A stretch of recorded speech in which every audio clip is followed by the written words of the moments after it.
Apple WWDC 2021 நிகழ்வில் சமீபத்தில் iOS 15 புதுப்பிக்கப்பட்டது. இதற்கு பிறகு ஐபோனில் நிறைய பெரிய மாற்றங்கள் இருக்கும். இந்த நேரத்தில் ஆப்பிள் நிறுவனம் சிக்கலை தீர்க்கும் போது தனியுரிமை மற்றும் தனிப்பயணம் ஆக்கம் குறித்து அதிக கவனம் செலுத்தியுள்ளது.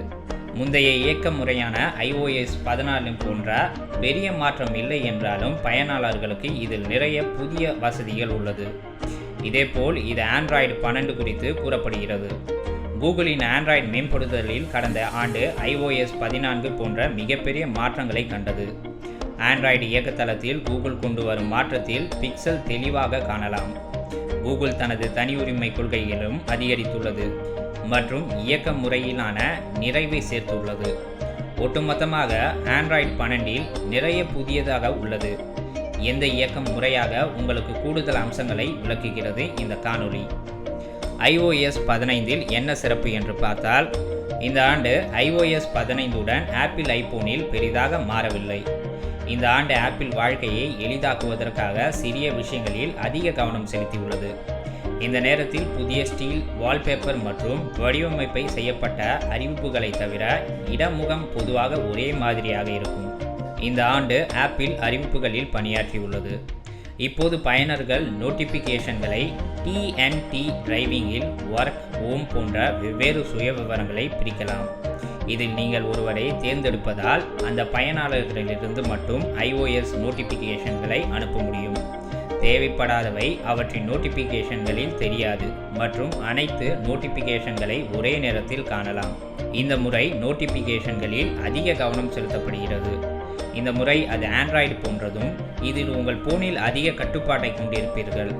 நீங்கள் DND-ஐ இயக்கினால் iMessageல் உங்களுக்கு செய்திகளை அனுப்பும் பயனாளர்களில் உங்கள் DND நிலையை பற்றி தகவல்களை பெறுவார்கள். இது தவிர பேஸ்ட்மில்லர் பின்னணி இரைச்சல் குறைப்பு, வீடியோ அழைப்புகளில் உருவாக்கப்படும் படம், பயன்முறை மற்றும் குரூப் கால்களில் கட்டம் டிஸ்ப்ளே போன்றவையும் பல மாற்றங்கள் ஏற்படுத்தப்பட்டுள்ளது. ஷேர்ப்ளே மூலமும் ஐபோன் பயனாளர்கள் வீடியோ அழைப்புகள் மூலமாகவும் வீடியோக்களை பார்க்கும் அல்லது ஒன்றாக இசை கேட்டு மகிழலாம். இது தவிர ஆண்ட்ராய்டு பயனாளர்களை இணைய உலாவி மூலம் பேஸ்டைம் இணைப்புடன் பேஸ்டைம் அழைப்புகளையும் செய்யலாம். இது தவிர ஸ்மார்ட் டேப் நிர்வாகத்துடன் சஃபாரி மாற்றங்களுக்கு செய்யப்பட்டுள்ளது. இந்த இடத்தில் சர்ச் பட்டன் கீழே கொடுத்துள்ளது. அதிலிருந்து நீங்கள் அடுத்த இடத்திற்கு செல்லலாம். இப்போது கேமரா மற்ற பயன்பாடுகளும் நகலெடுக்கும் புகைப்படங்களிலிருந்து உரையை ஸ்கேன் செய்யலாம் அல்லது அவற்றை குறிப்புகளாக சேமிக்கலாம். ஸ்பைலைட் சர்ச் போன்ற இப்போது விருப்பம் புகைப்படங்களையும் மற்ற வலைத்தள தகவல்களையும் காட்டுகிறது. ஸ்ரீப்பையும் ஆஃப்லைனில் பயன்படுத்தலாம். கடைசியாக பிரைவசிக்கு வரும்போது, இப்போது நீங்கள் இன்ஸ்டால் செய்த எல்லா பயன்பாடுகளும் உங்கள் டேட்டா எங்கே சேமிக்கப்படுகிறது என்பதையும் அதை எவ்வாறு கண்காணிக்க முடியும் என்பதையும் உங்களுக்கு தெரிவிக்கும். iPhone 7 series, iPhone 8 series, iPhone X, iPhone XXS series, iPhone XR, iPhone 11 series, iPhone 12 series, iPhone SE, iPhone SE 2020 உள்ளிட்ட ஐபோன்களின் 6 RS மாடல்களில் தொடங்கி அனைத்து புதிய மாடல்களுக்கும் iOS 15 புதுப்பிற்கு பொருந்தும்.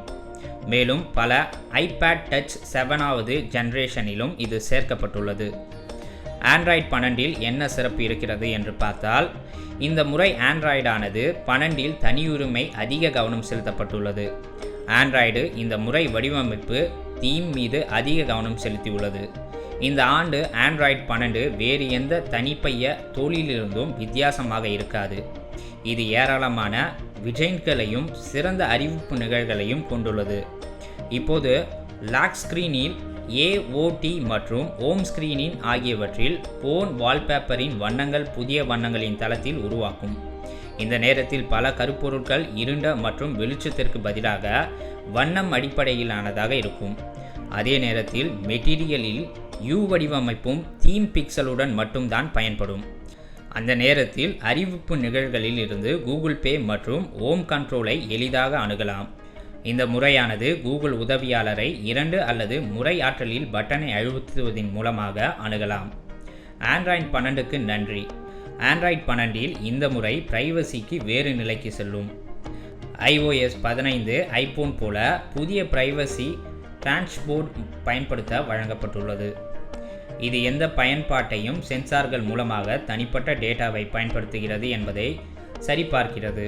இது iOS 15 போன்ற வலைத்தளங்களை கண்காணிக்கவில்லை என்றாலும் பயன்பாட்டின் போதும் சாதன சென்சார் அணுகலம் குறித்தும் தனியுரிமை குறிகாட்டிகளை பயனாளிகளுக்கு தெரிவிக்கும்.